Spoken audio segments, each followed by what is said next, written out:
Well, if you're an investor and you're looking for an investment, be in rent growth products, because I conservatively underwrote this deal in Florida. And I said, okay, my one bedrooms, I'm going to be able to raise the rents $150 a door. My two bedrooms, $250 a door. That's pretty conservative considering my property manager is just flipping units now at double that. Welcome to the How to Scale Commercial Real Estate Show.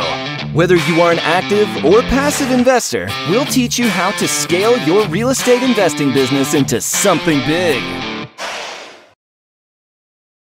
Mike Morawski is an entrepreneur, author, real estate trainer, a public speaker, and personal coach with strong personal resilience and a deep desire to help others live extraordinary lives.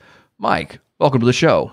Hey, Sam, thanks for having me back. Hey, man, it's a pleasure. It's absolutely a pleasure. You came on this show. This was episode 197, which I can't believe it's been that long, but that was, I think that published June 14th of 2021. So by the time this airs, it'll probably be almost a year. What episode is this? What's that now? What episode number is this one going to be? I have no idea. It'll be somewhere 520 to 550. I don't, we just put them all in I don't know. They go in the queue, man. I'm not the one that handles that on my team, but yeah, it'll be somewhere in that neighborhood. But it's awesome to catch back up. I ask this to every guest who comes on the show. So just in case our listeners didn't get a chance to listen to that episode first, can you, in 90 seconds or less, tell me where you started, where you are now, and how you got there? Absolutely. I started in real estate sales, selling hundreds of houses a year, I went into the apartment business, built $100 million company through syndication and a property management company, lost everything as a result of the 2008 debacle, wound up on a 10-year federal prison sentence, serving 8 of those 10 years behind a wall. And today I'm home in the coaching and training business, teaching people how not to make those same mistakes, how to live a balanced quality lifestyle and increase their business profitability and bottom line. That's really, and for those of you, again, if you haven't gone back or you haven't heard Mike's story, it's a good one. So go back and listen to his story. I don't think he holds anything back, which we certainly appreciate. I know it's a humbling story for you to tell, but it's also a story of redemption. And I think it's a great story. So appreciate you always being so vulnerable and sharing that. So what I want to say though about that, Sam, is I do share that story openly and vulnerably because I believe that there's hope and inspiration in my journey. And I also believe that there's lessons to be learned in the success, the loss, and the redemption, right? So listen, none of us should allow our future to be dictated by our past. Don't look in the rearview mirror, look out the windshield and move forward. Right. Yeah. Nobody can drive a car looking out the rearview mirror. That's a good way to get down or a bad way to get down the road. When you say lessons in success that you share with your coaching clients, what does that term even mean to you? Lessons in success. I think that there's success in the failure, right? Because it's not that I failed. It's not that I lost everything. I just learned a different way of not doing something, right? If you take a look at Thomas Edison when he created the light bulb, the comment is, hey, I just learned 10,001 ways that it wasn't going to work. Right. So I kind of look at it the same way, that I built a heck of a big business. I built it really fast, over leveraged, undercapitalized, and very unstable. And if you can, as an entrepreneur, get your arms around those three things, and then pay attention to the details and listen to people around you, I think as an entrepreneur, you can knock it out of the park for yourself. What do you see, if any, correlation between 2008 and where we are now in the market cycle? I see a lot of similarities. I see some edginess in the banking industry where they're starting to float some loan programs out there. I had something come across my desk the other day that said, hey, 85 to 90% LTV on your $5 million multifamily deal. And I thought to myself, man, you guys should be put out of business. I honestly thought that was the first thought that went through my mind. And because, listen, that was one of the things that got me in trouble. I had $60 million worth of real estate that I was over leveraged on. I don't think anybody should be buying a piece of real estate in today's environment unless they're 65 to 70% loan to value. If you are chasing rents right now and raising rent rates at unprecedented underwriting, stop it. Go back and take a look at, be conservative.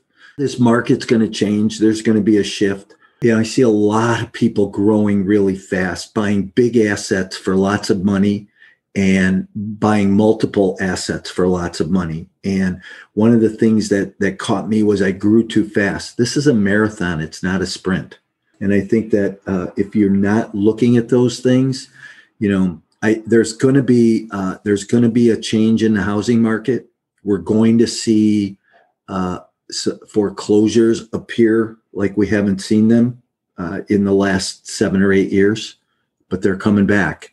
I have some friends that are in that space, in the residential foreclosure space, attorneys that deal with the banks, and there is a backlog right now. So when they open these floodgates, there's going to be some challenges. Will it affect the commercial real estate space like it did last time?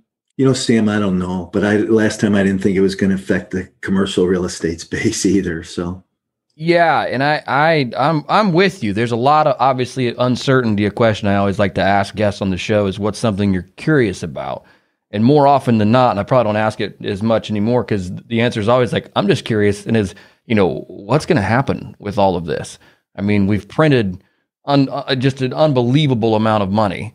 And, so obviously asset prices are rising, inflation's going nuts. I mean, but where does this end? It's, and you can listen to two schools of thought. There's one school of thought that says, hey, we're gonna have a massive crash and we'll have massive deflation. And there's the other school of thought that says, no, it's just gonna be runaway inflation. We'll have stagflation.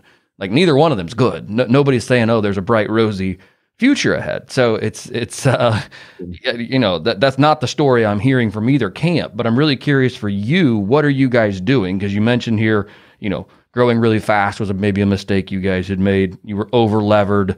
You had, then with that, high LTVs, bad loans, loans that were written with terms that no one could comply with unless everything just went along perfectly. What are you guys doing right now to make sure that you're protected? Underwriting conservatively. Let me give you an example. We just bought a deal in Tampa, Florida, 40 units. We actually closed on it, a couple months ago. And one of the things in our underwriting process was I did not want to come out with these extravagant numbers like we were going to hit 20% on investors' IRRs with a 12 or 15% cash on cash return, right? I think those numbers they're sponsors that are putting that stuff out today need to pull back on the reins. I just did a passive webinar where we brought some investors in. We had about 80 people online, and I said, "Look," I said, "one thing that I'm very conscious of today is how do we look at these number spreads? I think as an investor, you should be looking at 6 to 8% cash on cash returns, and you should be looking at a 13% IRR. If you're seeing stuff that's higher than that, I'd really be concerned." Because I think the market's going to change so much that it's going to cause instability. Sam, you said it. Hey, the Fed's just raised interest rates again yesterday. You got gas that's at $7 a gallon on the West Coast. It's at $5 a gallon in the Midwest. You got bread and milk and eggs that are more money, and you can't get lumber fast enough. Right. Where's the market going to go? But here's what I'll tell you on the other side. How do you hedge against that? Well, if you're an investor and you're looking for an investment, be in rent growth products, because I conservatively underwrote this deal in Florida. And I said, okay, my 1 bedrooms, I'm going to be able to raise the rents $150 a door. My 2 bedrooms, $250 a door. That's pretty conservative considering my property manager is just flipping units now at double that.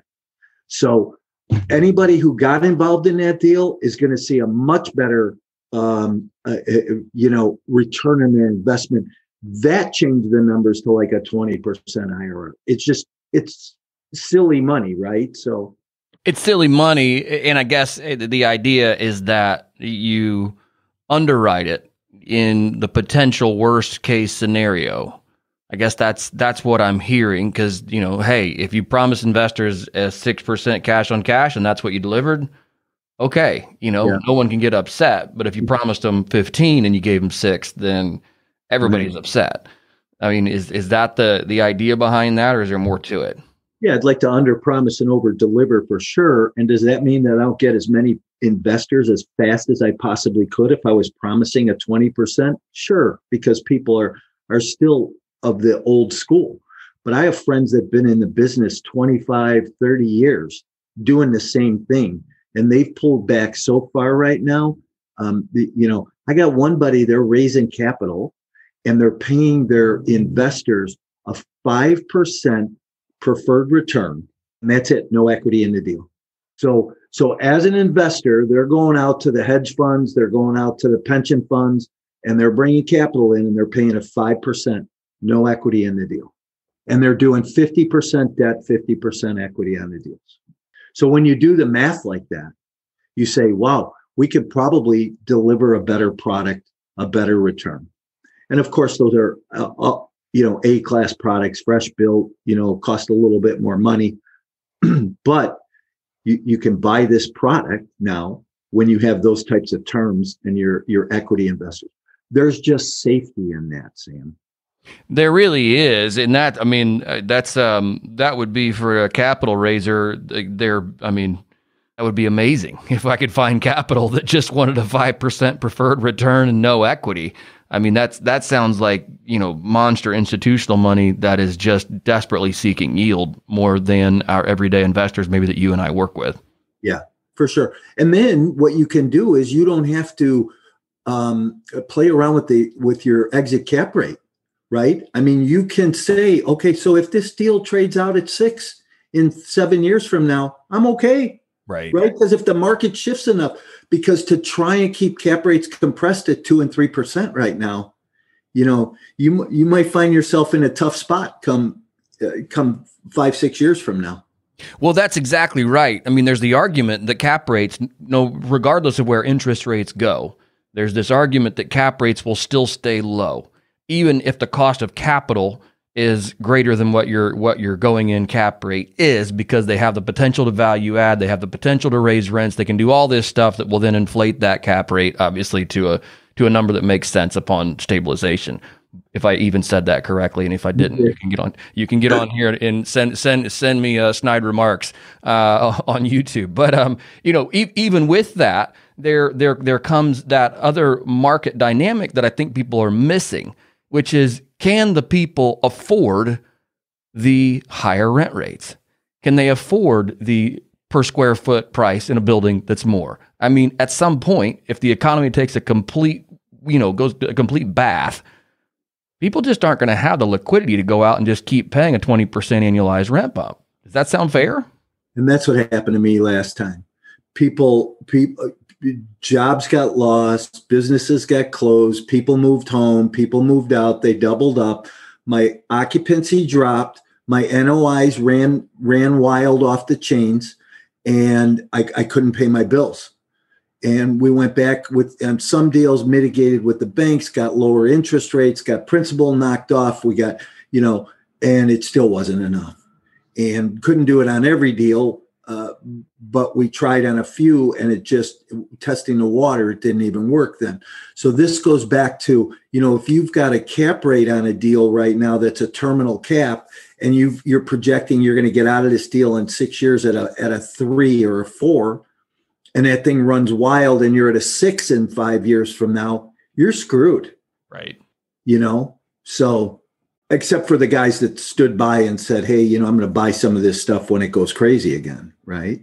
Right. Which is another option, and right. That's something, it's tough. I'll tell you, it's really tough to sit with, I call it dry powder, have dry powder on the sidelines, especially when we're watching the value of that dry powder just dissipate at an incredible rate, year over year. What are they publishing? 7% now, which I think is a fraudulent number anyway. It's probably north of 10 to 15 if they're being really honest, on an inflation rate. So that's tough to do, to hold capital. You guys taking that approach on anything?